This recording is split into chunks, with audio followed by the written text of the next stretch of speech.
ఈరోజు మన టాపిక్ వచ్చేసి ఎర్లీ వార్నింగ్ సిస్టమ్స్, సింపుల్గా ఈడబ్ల్యూఎస్ అంటారు. EWS are the systems design to detect and warn people about hazards and disasters before they happen. ఈ systems అనేవి ఏం చేస్తాయి అంటే డిజాస్టర్స్ని ముందుగానే ప్రిడిక్ట్ ఆర్ డిటెక్ట్ చేస్తాయి అన్నట్టు. సో వార్న్ చేస్తారు పీపుల్ని. సో అండ్ సోన్ టైంకి ఇలాంటి హజార్డ్ వచ్చే ఛాన్సెస్ ఉన్నాయి, సో కేర్ఫుల్గా ఉండండి అని వార్న్ చేస్తారు. వాటినే ఎప్పుడు డిజాస్టర్ రాకముందే వార్న్ చేస్తారు, అందుకనే ఎర్లీ అన్నాం. సో దీన్ని ఎర్లీ వార్నింగ్ సిస్టమ్స్ అంటాము. వాటి యొక్క క్యారెక్టరిస్టిక్స్ చూద్దాము, ఫీచర్స్ అంటే అవి ఎలా ఉండాలి, ఆ వార్నింగ్స్ అనేవి ఎలా ఉండాలి అని.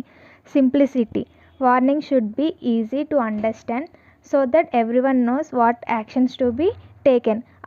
ఇచ్చే వార్నింగ్స్, ఇచ్చే అలర్ట్స్ ఎలా ఉండాలంటే అందరికీ అర్థమయ్యేలా ఉండాలి. సో ఈజీగా ఉండాలి, easy to understand, so that అప్పుడు పబ్లిక్కి మనం ఏం యాక్షన్స్ తీసుకోవాలని పబ్లిక్కి తెలుస్తుంది.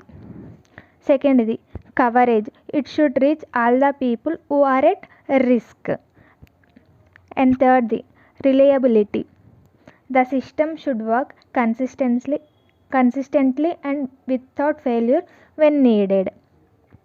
రిలయబిలిటీ అంటే ఆ వార్నింగ్స్, ఆ సిస్టమ్స్ కంటిన్యూగా వర్క్ చేస్తూనే, కన్సిస్టెన్సీ అంటే ఇక్కడ కంటిన్యూస్ అని మీనింగ్, కంటిన్యూగా వర్క్ చేస్తూనే ఉండాలి. Accuracy, the system should be able to predict correctly when and where a disaster might happens. అంటే అది కరెక్ట్గా ప్రిడిక్ట్ చేయాలి, ఎప్పుడు వస్తుంది డిజాస్టర్, ఎక్కడొస్తుంది అని. Timeliness, warning should be send early before the disaster రాకముందే మనకి వార్నింగ్స్ అనేవి సెండ్ చేయాలి, సో దట్ మనం మనని కాపాడుకోవచ్చు. డిజాస్టర్ వచ్చిన తర్వాత అది ఎన్ని వార్నింగ్స్ సెండ్ చేసినా కూడా ఎఫెక్ట్ అనేది తగ్గదు కదా. Thank you.